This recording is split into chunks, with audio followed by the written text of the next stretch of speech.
గురుగారు, ఈ వారం కర్కాటక రాశి వారికి ఎలా ఉండబోతోంది? కర్కాటక రాశి వారికి కేవలం శుక్రుడు మాత్రమే అష్టమంలో యోగిస్తున్నారు.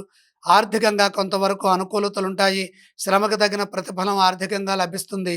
రుణ సమస్యలకు అవకాశం కల్పించకుండా మన దగ్గర ఉన్న ధనాన్ని జాగ్రత్తగా పొదుపుగా వాడుకోవాలి.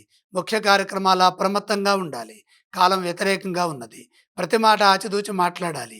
కొందరు కావాలని నిందారోపణలు చేసే ప్రయత్నం చేస్తారు. ధర్మబద్ధంగా ముందుకు సాగండి.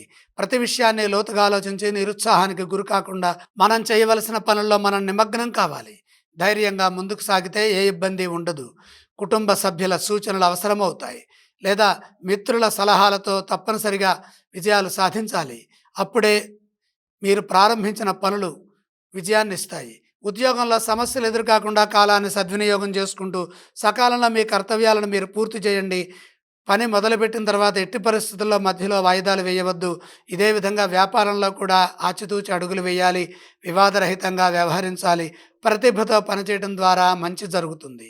ఎంత శాంతంగా ఉంటే అంత ప్రశాంతత లభిస్తుంది. కర్కాటక రాశి వారు ఎటువంటి స్తోత్రాలను పఠిస్తే బాగుంటుంది?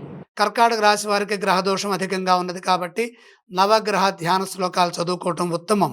వారు ఏ దేవతలను ఆరాధించాలి? నవగ్రహాలని దర్శించండి. వారు ఎటువంటి దానాలు చేయాలి? నవధాన్యం నానబెట్టి గోమాతకు సమర్పించండి.